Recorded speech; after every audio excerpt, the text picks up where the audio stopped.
ونستعينه ونستغفره ونؤمن به ونتوكل عليه ونعوذ بالله من شرور أنفسنا ومن سيئات أعمالنا من يهده الله فلا مضل له ومن يضلله فلا هادي له ونشهد أن لا إله إلا الله وحده لا شريك له ونشهد أن سيدنا وسندنا ونبينا وحبيبنا وحبيب ربنا وطبيبنا ومولانا محمدا عبده ورسوله أما بعد فأعوذ بالله من الشيطان الرجيم بسم الله الرحمن الرحيم إن ربكم الله الذي خلق السماوات والأرض في 6 أيام ثم استوى على العرش يغشي الليل النهار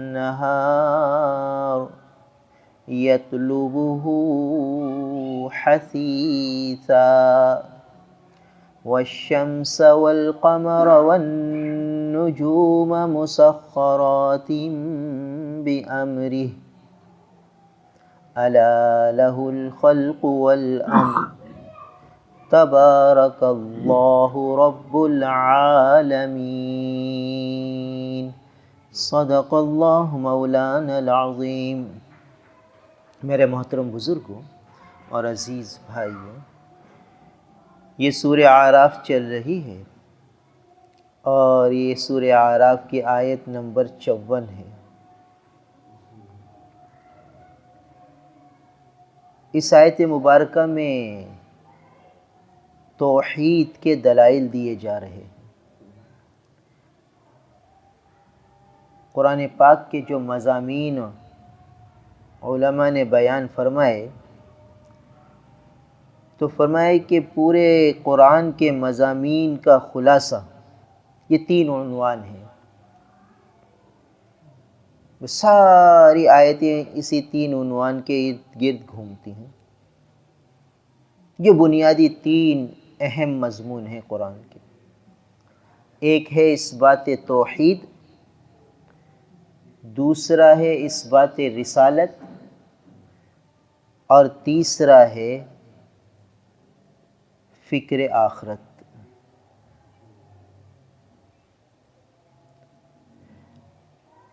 تو بار بار توحید کو بیان کیا گیا، رسالت کو بیان کیا گیا اور آخرت کے مضامین کو بیان کیا گیا کہ ہر انسان کے دل میں جو اس دنیا میں آ چکا، یہ 3 مضامین دل میں گھر کر جائیں۔ ان میں اہم ترین مضمون جو ہے وہ توحید کا ہے۔ توحید یہی ہے کہ بندے کا تعلق اپنے رب سے جڑ جائے۔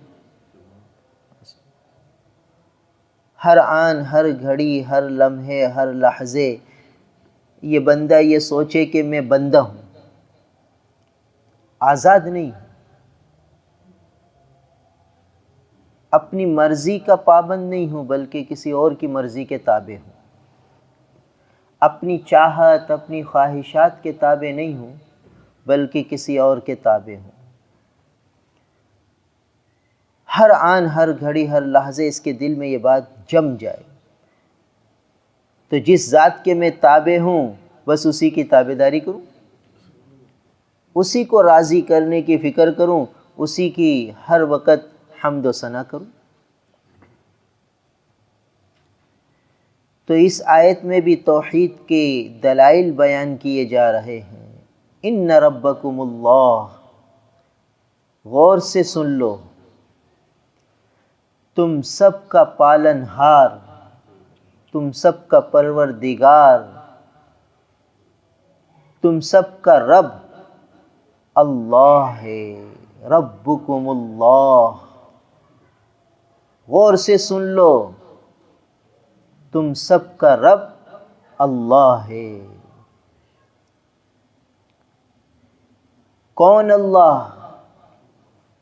اب تعارف ہو رہا ہے اللہ کی ذات کا، رب کا تعارف ہو رہا ہے کہ رب کون ہے، کون پالتا ہے، کون تمہیں چھوٹے سے ماں کے پیٹ سے نکلتے ہو تو پھر بڑے ہونے تک کون تمہاری ضروریات پوری کرتا ہے؟ اب اس کا تعارف ہو رہا ہے۔ فرمایا کہ ان ربکم، تمہارا رب۔ اب رب کس کو کہتے ہیں؟ رب کی تعریف علماء نے یہ لکھی ہے کہ جس چیز کو جس وقت جس چیز کی ضرورت پڑے اس چیز کو وہ چیز اس وقت میں مہیا کر دے، وہ ذات رب ہے۔ دیکھو پودا اگتا ہے، اب پودے کو ضرورت ہے ہوا کی، پانی کی، سورج کی شعاؤں کی، چاند کی شعاؤں کی۔ اب اللہ تعالیٰ اس پودے کو اس کی ضرورت کی چیزیں مہیا فرما رہے ہیں۔ اب یہ پودا بڑھتے بڑھتے بڑھتے تناور درخت ہو جاتا ہے، یہ ہے رب۔ چھوٹا سا بکری کا بچہ اس کے پیٹ سے نکلتا ہے، تب اس کو دودھ کی ضرورت ہے، وہ دودھ کون مہیا کر رہا ہے؟ اس چھوٹے سے بکری کے بچے کو کون سمجھا رہا ہے کہ اب یہ بکری کے تھنوں کو اپنے منہ میں ڈال کے چوسے تو اس کی غذا آئے گی؟ یہ ہے رب۔ ایک شخص نے ایک تجربہ کیا۔ اس نے کیا کیا کہ بطخ کے انڈے کو اور مرغی کے انڈے کو دونوں کو ساتھ رکھا مرغی کے پاس۔ اب مرغی دونوں انڈوں پر بیٹھتی رہی۔ کچھ عرصے کے بعد مرغی کے انڈے سے چوزا نکلا مرغی کا، اور بطخ کے انڈے سے بطخ کا بچہ نکلا۔ اب دونوں چوزے اب یہ بھاگ رہے ہیں دوڑ رہے ہیں، بھاگ رہے ہیں دوڑ رہے ہیں، جیسے چوزے بھاگتے ہیں، دانے کھا رہے ہیں، دونوں کی غذا ایک ہی ہے۔ کچھ بڑے ہو گئے تو یہ انہیں دریا کے قریب لے گئے۔ پانی کا جوہر تھا، تالاب تھا، تو اب یہ تجربہ کر رہا تھا کہ دونوں بچے ساتھ پلے بڑے ہیں اور دونوں ایک ہی ماں کی آغوش میں چلے ہیں، دونوں انڈوں کو مرغی نے ہی سینچا ہے۔ جیسے ہی جوہر اور تالاب کے قریب یہ دو بچے گئے تو بطخ کا بچہ بے ساختہ پانی میں چلا گیا اور تیرنے لگا، اور مرغی کا بچہ کھڑا رہ گیا، وہ آگے نہیں گیا۔ اس کو آگے جانے کی جرت، حوصلہ، صلاحیت کس نے دی؟ وہ رب ہے، وہ رب ہے۔ اور اس کو روک دیا۔ کوئی یونیورسٹی میں پڑھ کے تو نہیں آئے کہ بھئی چوزا کو یہ علم کسی نے دیا ہو کہ بھئی دیکھو پانی میں نہ جانا ورنہ ڈوب جاؤ گے، اور اس کو کس نے کیا کہ چلے جاؤ کہ نہیں ڈوبو گے؟ تو وہ مرغی کا چوزا وہ رک گیا اور بطخ کا بچہ چلا گیا اندر، اور وہ تیر رہا ہے اور یہ دور کھڑا ہوا اس کو دیکھ رہا ہے۔ تو یہ ہے رب، جس کو جس چیز کی ضرورت ہوتی ہے وہ چیز اس کو مہیا کر دی جاتی ہے۔ دیکھو ہم بھینس کا بھی دودھ پیتے ہیں، گائے کا بھی دودھ پیتے ہیں، یہ گائے اور بھینس ساتھ ہی چرتی ہیں جنگل میں، مگر جہاں جوہر اور تالاب آتا ہے بھینس چلی جاتی ہے، گائے رک جاتی ہے، گائے نہیں جاتی اندر۔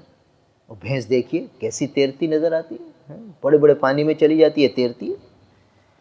تو یہ فطرت ہے، یہ رب کا نظام ہے کہ بھینس کے دل میں ڈال دیا کہ نکلو نہیں ڈوبے گی، اور گائے کے دل میں ڈال دیا نہیں جانا، جائے گی تو ڈوب جائے گی، وہ نہیں جاتی۔ اب یہ ہے رب کا نظام. بھائی ایک شیر کا بچہ، ایک بکری کا بچہ، دونوں کو ساتھ پالا. شروع میں تو دونوں دودھ پیتے رہے. اب بکری کے بچے نے تو گھاس کھانا شروع کر دی. شیر کا بچہ گھاس میں منہ نہیں ڈال رہا. کیوں نہیں ڈال رہا؟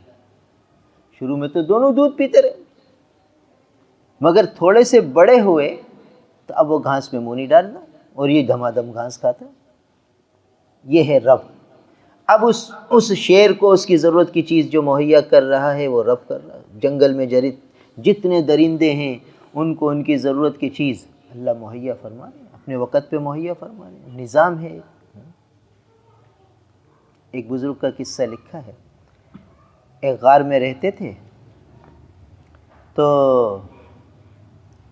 وہاں ایک کبوتر نے گھونسلہ بنا لیا. قریبی تھا، ہاتھ کے سامنے. ایک بلی آئی اور کبوتر پر حملہ کرنے لگی.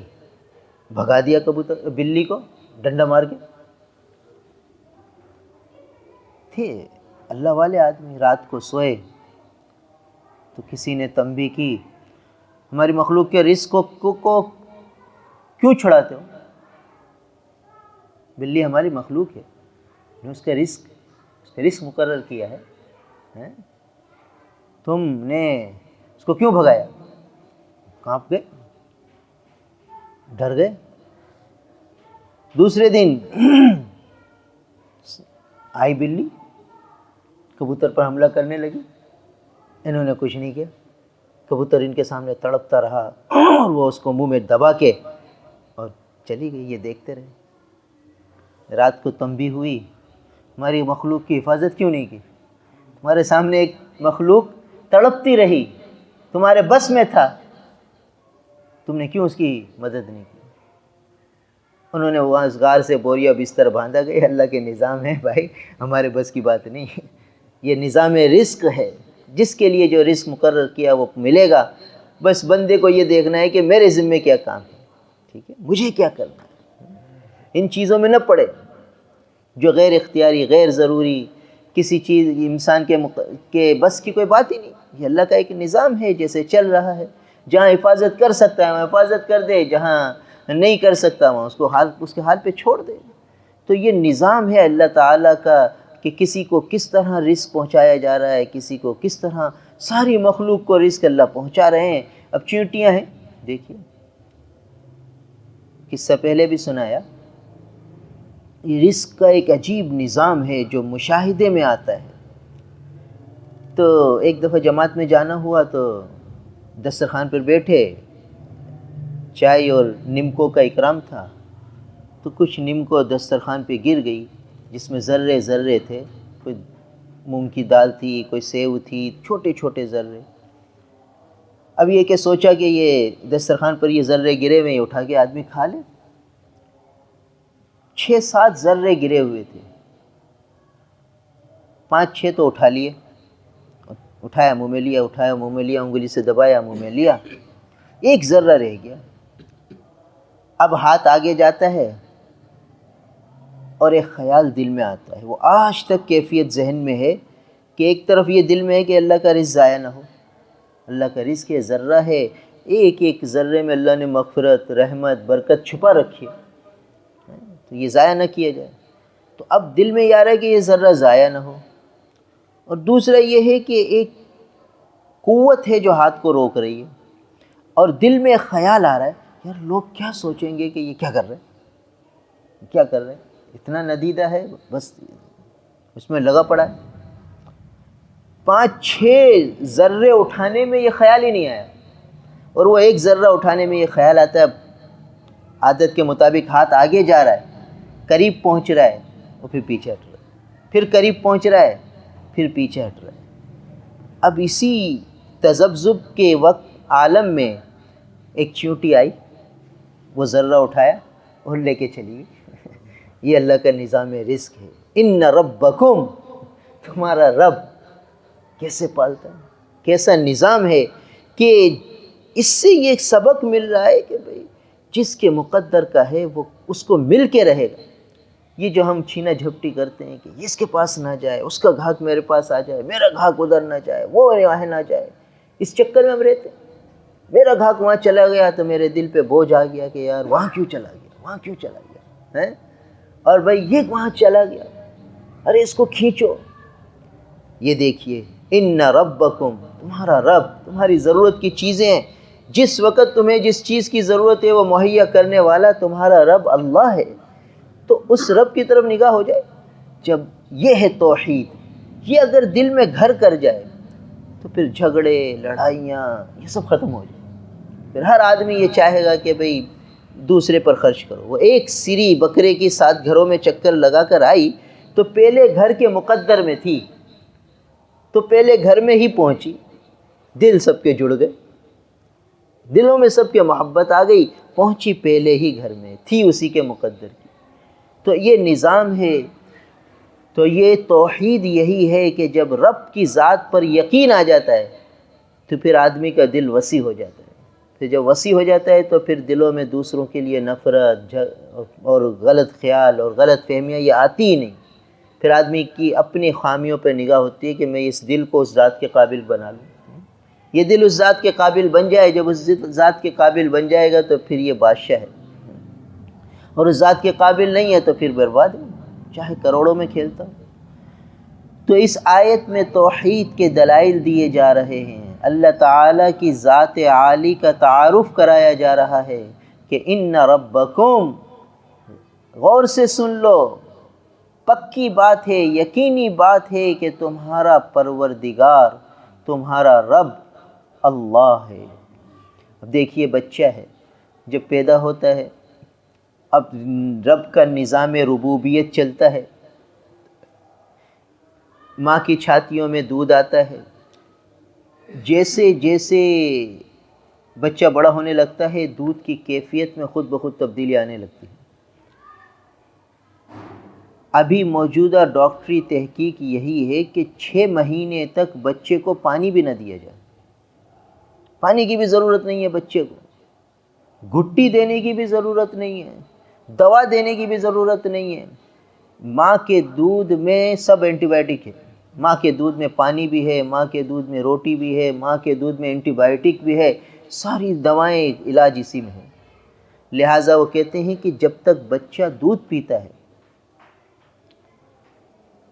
تو سمجھو کہ بچہ صحت مند ہے، دودھ پینا چھوڑ دے اب سمجھو کہ اس نے دوا لینے چھوڑ دی ہے۔ اب چونکہ دودھ نہیں لے رہا، اب اسے دوسری خارجی اینٹی بائیوٹک اب دے دو ڈاکٹر کے مشورے سے، مگر جب تک دودھ پیتا ہے سمجھو کہ بچہ صحت مند ہے، اور اسی دودھ پینے میں ہی اس کے اندر اس کی شفا چھپی ہوئی ہے۔ یہ دودھ اب اس کے لیے دوا ہے، عام حالات میں دودھ غذا ہے، اب یہی دودھ اس کے لیے دوا ہے۔ جب اس کے لیے دوا ہے تو ادھر ادھر نہ جاؤ، یہ جدید تحقیق ہے۔ تو ہمارے ایک دوست بتانے لگے کہ ہم یہاں رہنے لگے ملیشیا، تو ہمارا بچہ بیمار ہو گیا، تو یہاں تو ہماری یہی عادت تھی کہ ادھر ایک چھینک آتی تو ہم ڈاکٹر کے پاس جاتے، وہاں گئے تو ڈاکٹر نے کچھ بھی ضرورت نہیں، ماں کا دودھ پیتا ہے؟ کہا ہاں پیتا ہے۔ تو کوئی ضرورت نہیں دوا کی، تو بھائی کچھ تو لکھ دو، کوئی ضرورت نہیں تو کیسے لکھوں؟ تو انہوں نے کہا یار اس ڈاکٹر کو کچھ آتا نہیں، اور بڑے اسپیشلسٹ ڈاکٹر کے پاس جاتے ہیں۔ کہا بڑی فیس دے کر بڑے ڈاکٹر کے پاس گئے، اس نے دیکھا آپ کا ماں کا دودھ پیتا ہے؟ کہا پیتا ہے۔ کبھی اس کو ضرورت نہیں ہے علاج کی، دوا کی ضرورت ہی نہیں ہے اس کو، ماں کے دودھ میں اللہ نے اینٹی بائیوٹک رکھا ہے وہ مل جائے گا اس کو۔ کہا ہمیں جو پاکستان کی عادت پڑی ہوئی تھی، بچہ تھوڑا سا سست تھا تو ہمیں مزہ نہیں آتا تھا، تیسرے ڈاکٹر کے پاس چلے گئے۔ تیسرے ڈاکٹر نے بھی کہا بھائی ضرورت ہے ہی نہیں۔ وہ کہا یہی ہوا، چند دن کے بعد بچہ صحیح ہو گیا، بغیر دوا کے، بغیر کسی چیز کے۔ وہ کہنے لگا کہ جب ہم پاکستان میں تھے تو ایک ڈاکٹر کے پاس جاتے تھے وہ پورا پرچہ لکھ دیتا تھا، پھر 2 دن بعد گھر والی کہتی ابھی طبیعت صحیح نہیں ہے، تو دوسرے ڈاکٹر کے پاس جاتے تھے وہ پورے دوا کا لکھ دیتا تھا۔ کیوں؟ اس لیے کہ ہمارے یہاں ڈاکٹر یہ سمجھتے ہیں کہ اگر ہم اسے کچھ نہیں لکھیں گے تو دوسرے کا مستقل گاہک بن جائے گا، ہمارے پاس آئے گا ہی، تو اپنی دکانداری چمکاتے ہیں۔ ورنہ ربکم، رب کے معنی یہ ہیں کہ جس کو جس چیز کی ضرورت ہے وہ مہیا کر دے وقت پر۔ تو دیکھیے بچے کو اب جس چیز کی ضرورت ہے اللہ اس کی دودھ میں پہنچا دیتے ہیں. یہ اللہ کا نظام ربوبیت ہے. تو ڈاکٹروں کی تحقیق ہے کہ 6 مہینے تک پانی بھی نہ دو, اوپر کی کوئی غذا بھی نہ دو.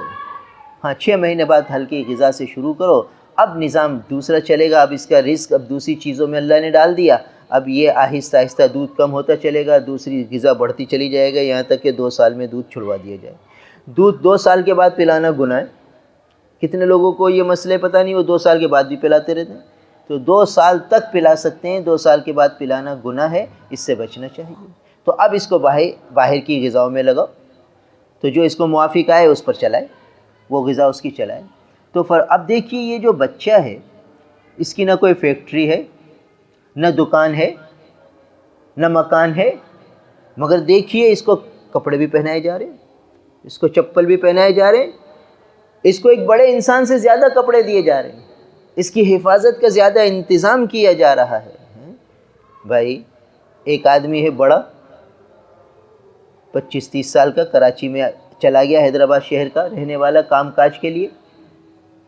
اب وہ اکیلا رہتا ہے, بیمار ہو گیا, تو بتاؤ اسے دوا کون دے گا, اس کی روٹی کون لائے گا, اس کے کپڑے کون دھوئے گا؟ کوئی بھی نہیں.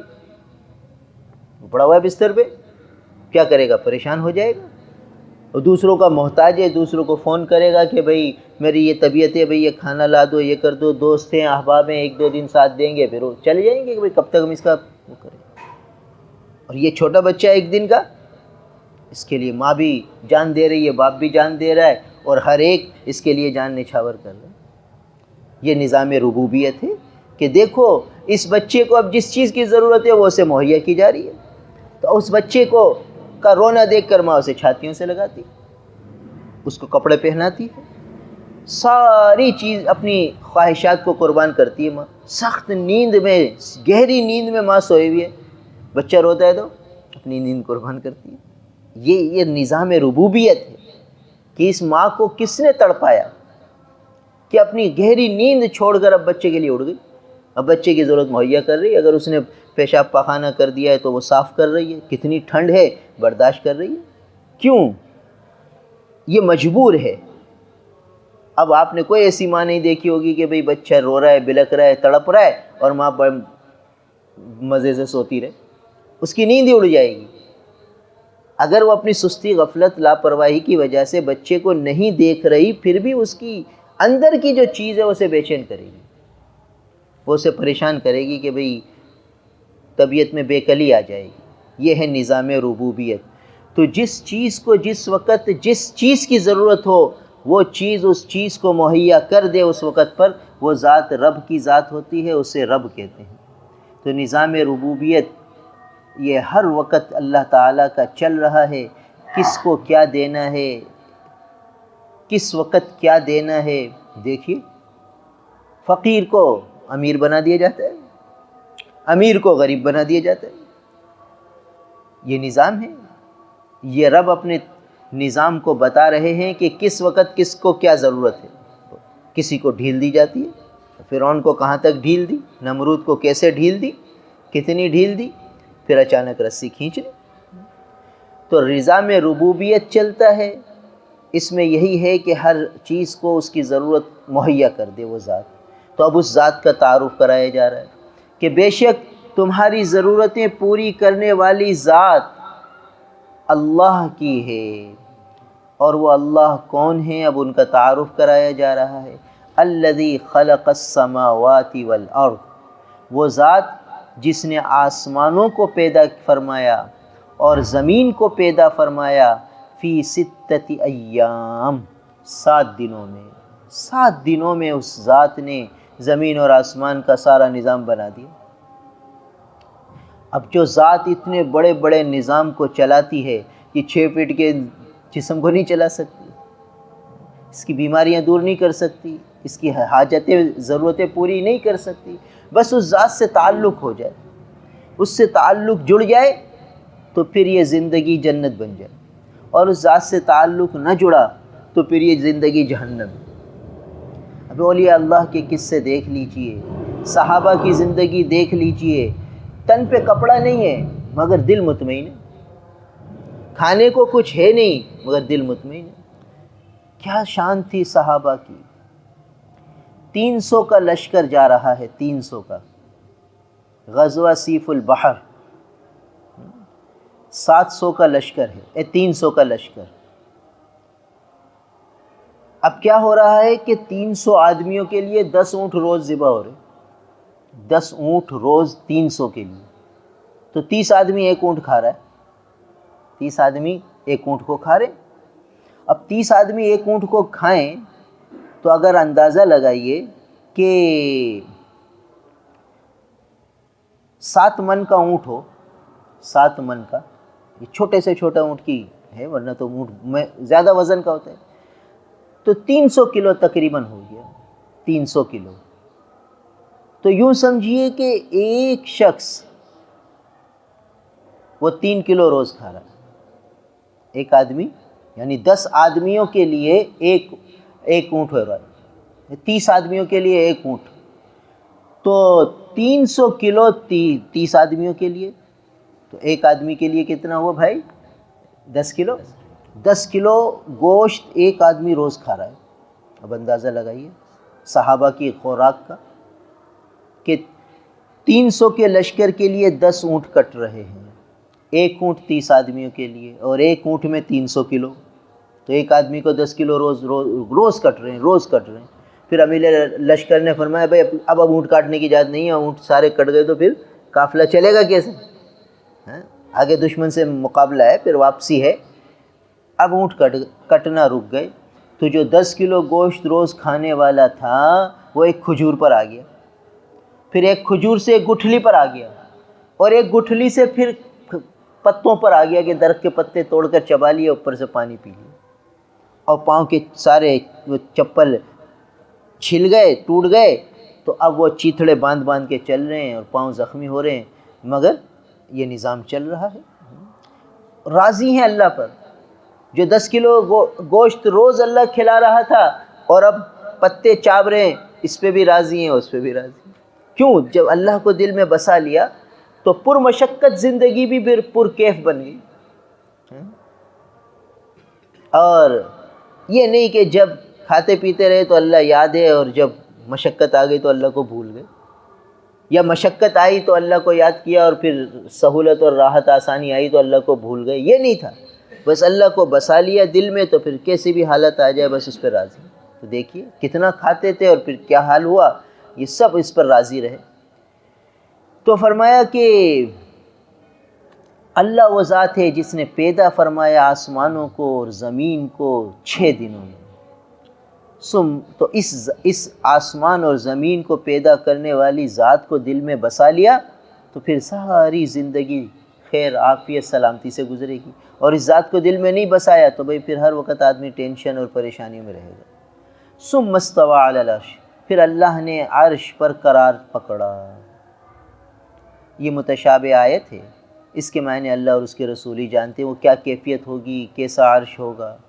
یغشی اللیل النہار، رات ڈھانپ لیتی ہے دن کو، یطلبہ حثیثا، اور رات جلدی سے دن کو طلب کر لیتی ہے۔ دن آتا ہے اور ایسا گزر جاتا ہے کہ پتہ ہی نہیں چلتا، رات آ جاتی ہے۔ ادھر صبح اٹھتے ہیں اور تھوڑی سی دیر میں دوپہر، پھر شام، اور پھر رات، تو فوراً جلدی سے رات دن کو طلب کر لیتی ہے۔ تو ایک دوسرے کا نظام چل رہا ہے، رات آ رہی ہے دن آ رہا ہے، رات آ رہی ہے دن آ رہا ہے۔ تو یغشی اللیل النہار یطلبہ حثیثا، ڈھانپ لیتی ہے رات دن کو اور وہ طلب کرتی ہے جلدی سے دن کو۔ والشمس والقمر والنجوم، سورج اور چاند اور ستارے، مسخرات بامری، وہ اللہ کے حکم کے تابع ہیں، جیسے اللہ ان کو حکم دے رہا ہے وہ اسی کے مطابق چل رہے ہیں۔ الا، غور سے سن لو، لہ الخلق والامر، خلق بھی اللہ کا اور امر بھی اللہ کا، ساری کائنات کی تخلیق بھی اللہ کی، اور اس کے اندر جو نظام امر چل رہا ہے وہ بھی اللہ۔ تبارک اللہ رب العالمین، بڑی برکت والی ذات ہے اللہ کی جو تمام جہانوں کو پالنے والا ہے، رب العالمین ہے، تمام جہاں کو پالنے والا ہے۔ اس میں تھوڑی اور تفصیلات ہیں، انشاءاللہ اگلے ہفتے بات ہوگی۔ اللہ تعالیٰ عمل کی توفیق۔ الحمدللہ رب العالمین والعاقبۃ للمتقین والصلاة والسلام علی رسولہ محمد وآلہ واصحابہ اجمعین۔ اللہم انت السلام ومنك السلام تباركت يا ذا الجلال والإكرام. ربنا لا تؤاخذنا إن نسينا واخطأنا. ربنا ولا تحمل علينا إسرا كما حملته على الذين من قبلنا. ربنا ولا تحملنا ما لا طاقة لنا به واعف عنا واغفر لنا وارحمنا أنت مولانا فانصرنا على القوم الكافرين. ربنا فاغفر لنا ذنوبنا وكفر عنا سيئاتنا وتوفنا مع الأبرار. ربنا آتنا في الدنيا حسنة وفي الآخرة حسنة وقنا عذاب النار. اللهم آت محمدا الوسيلة والفضيلة وابعثه مقاما محمودا الذي وعدته. اللهم آت محمدا الوسيلة والفضيلة وابعثه مقاما محمودا الذي وعدته. اللهم بارك لنا في رجب وشعبان وبلغنا رمضان. اللهم بارك لنا في رجب وشعبان وبلغنا رمضان. سبحان ربك رب العزة عما يصفون وسلام على المرسلين والحمد لله رب العالمين. آمين برحمته.